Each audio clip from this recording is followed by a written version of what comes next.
नमस्कार दोस्तों। एक समय की बात है, एक पंडित जी रामायण कथा सुना रहे थे। लोग आते और आनंद विभोर होकर जाते।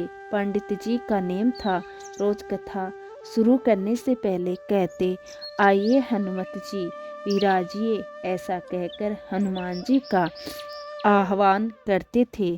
फिर 1 घंटा प्रवचन करते थे। एक वकील साहब हर रोज कथा सुनने आते थे। वकील साहब भक्ति भाव पर एक दिन तर्कशीलता हावी हो गई।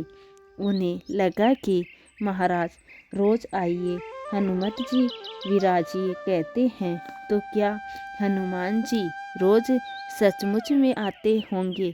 अतः वकील साहब ने पंडित जी से पूछ ही लिया, महाराज आप रामायण की कथा बहुत अच्छी कहते हैं, हमें बड़ा रस आता है, परंतु आप जो गद्दी प्रतिदिन हनुमान जी को देते हैं, उस पर क्या हनुमान जी सचमुच आकर विराजमान होते हैं। पंडित जी ने कहा, हाँ ये मेरा व्यक्तिगत विश्वास है। रामायण कथा हो रही हो तो हनुमान जी अवश्य पधारते हैं।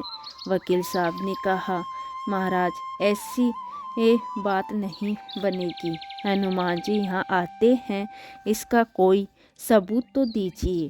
आपको साबित करके दिखाना चाहिए कि हनुमान जी आपकी कथा सुनने आते हैं।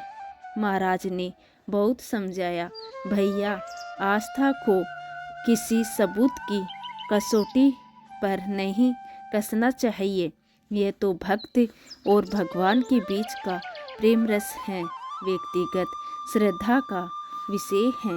आप कहो तो मैं प्रवचन करना बंद कर दूं, या आप कथा में आना छोड़ दो।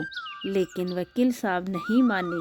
कहने लगे, आप कई दिनों से ये दावा करते आ रहे हैं, ये बात आप और स्थानों पर भी कहते होंगे, इसलिए महाराज आपको तो अब साबित करना ही होगा कि हनुमान जी कथा सुनने आते हैं।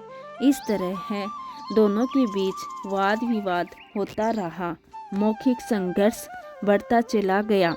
हार कर पंडित जी महाराज से कहा, हनुमान जी है या नहीं इसका सबूत कल दिखाऊंगा।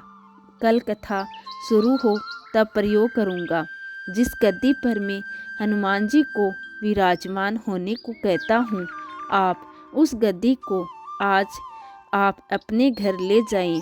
कल अपने साथ इस गद्दी को लेकर आना और फिर मैं कल गद्दी यहाँ रखूँगा। मैं कथा से पहले हनुमान जी को बुलाऊंगा, फिर आप गद्दी ऊंची उठाना। यदि आपने गद्दी ऊंची कर दी तो समझना कि हनुमान जी नहीं है। वकील इस कसौटी के लिए तैयार हो गया। पंडित जी ने कहा, हम दोनों में से जो पराजित होगा वो क्या करेगा, इसका निर्णय भी कर ले। मैं तो सत्य की परीक्षा है। वकील साहब बोले, मैं गद्दी ऊंची ना कर सका तो वकालत छोड़कर आपस से दीक्षा ले लूँगा। आप पर राजित हो गए तो क्या करोगे। पंडित जी ने कहा, मैं कथा वाचन छोड़कर आपके ऑफिस का चपरासी बन जाऊंगा। अगले दिन कथा पंडाल में भारी भीड़ हुई। जो लोग रोज कथा सुनने नहीं आते थे, वो भी भक्ति और विश्वास की परीक्षा देखने आ गए। काफ़ी भीड़ हो गई। पंडाल पूरा भर गया। श्रद्धा और विश्वास का प्रसंग जो था, पंडित जी महाराज और वकील साहब कथा पंडाल में पधारे और गद्दी रखी गई। पंडित जी ने सजल नेत्रों से मंगलाचरण किया और फिर बोले, आए हनुमंत जी विराजिए। ऐसा बोलते ही पंडित जी के नेत्र सजल हो उठे। मन ही मन पंडित जी बोले, प्रभु आज मेरा प्रश्न नहीं बल्कि रघुकुल रीति की परंपरा का सवाल है। मैं तो एक साधारण जन हूँ। मेरी भक्ति और आस्था की लाज रखना फिर वकील साहब को निमंत्रण दिया गया। आइए गद्दी ऊंची कीजिए।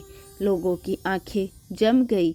वकील साहब खड़े हुए। उन्होंने गद्दी उठाने के लिए हाथ बढ़ाया, पर गद्दी को स्पर्श भी ना कर सके। जो भी कारण रहा, उन्होंने 3 बार हाथ बढ़ाया, किंतु तीनों बार असफल रहे। पंडित जी देखते रहे। गद्दी को पकड़ना तो दूर, वकील साहब गद्दी को छू भी ना सके। 3 बार वकील साहब पसीने से तर हो गए।